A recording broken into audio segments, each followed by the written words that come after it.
Assalamualaikum warahmatullahi wabarakatuh. Selamat sore, salam sejahtera kepada kita semua. Baiklah, pada sore ini saya Rehan Sani akan mewawancarai seorang mahasiswa Universitas Negeri Padang dari jurusan Ilmu Sosial Politik tentang materi atau mata kuliah sistem politik. Baiklah, kepada narasumber kami silakan. Nah, silahkan saudara perkenalkan nama dan NIM-nya.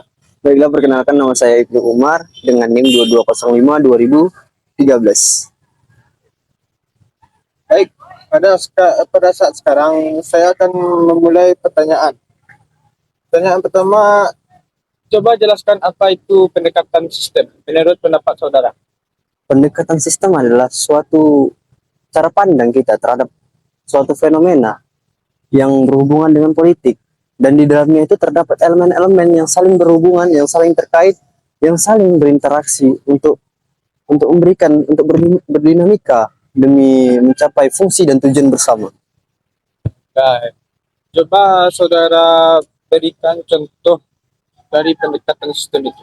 Pendekatan sistem, contoh dari pendekatan sistem seperti berdirinya sebuah bangunan, tentu adanya elemen-elemen yang berperan di dalam itu. Elemen-elemen itu antara lain adalah tukang bangunan dengan kuli bangunan.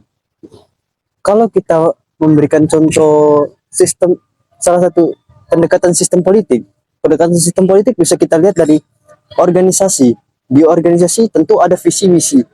Nah, di dalam itu tentu ada elemen-elemen yang saling bekerja sama dan saling berinteraksi. Elemen-elemen tersebut ialah DPH dengan anggota. Baik,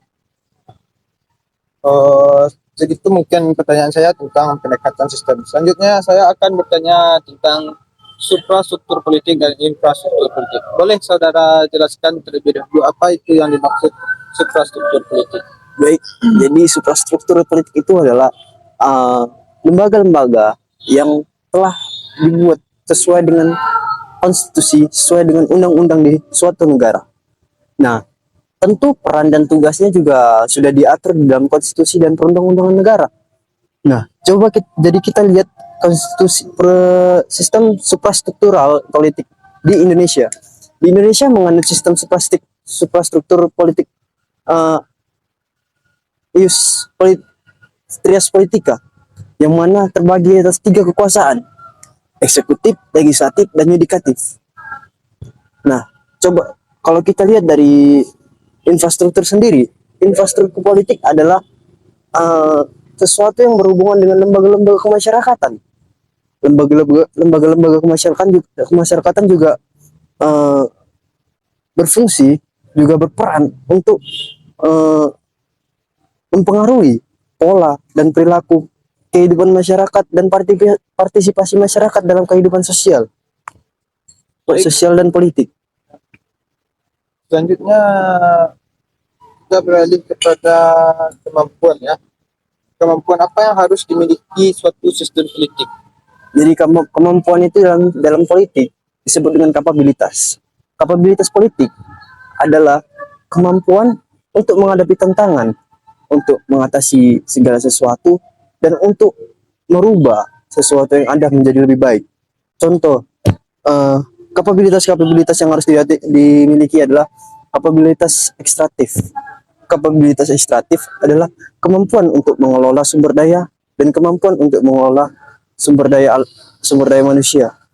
Lalu yang kedua ada kapabilitas distributif. Kapabilitas distributif adalah kemampuan untuk mendistribusikan sumber daya yang ada.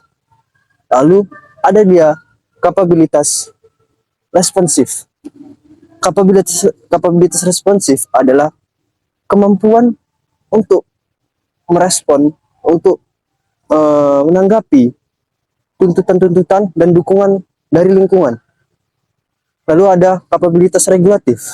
Kapabilitas regulatif adalah kemampuan untuk mempengaruhi, untuk mengontrol suatu perilaku individu atau kelompok.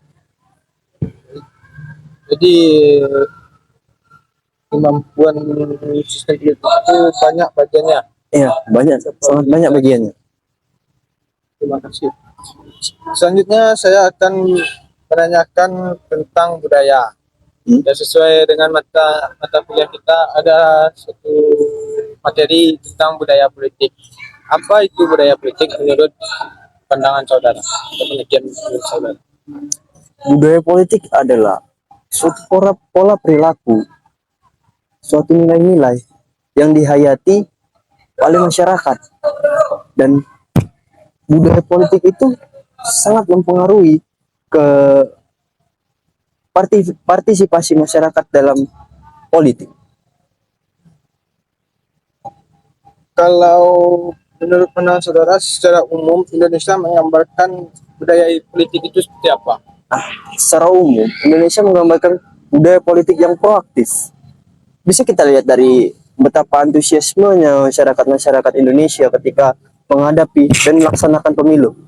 Namun ternyata Indonesia tidak hanya menganut satu budaya sistem politik. Melihat banyaknya wilayah-wilayah Indonesia yang belum terjamah, yang wilayah-wilayah pedalaman. Tentu Indonesia di wilayah-wilayah pedalaman, di wilayah-wilayah yang sulit dijangkau, di wilayah-wilayah pesisir yang terpencil, di wilayah-wilayah pegunungan yang sulit untuk dijangkau. Terlebih lagi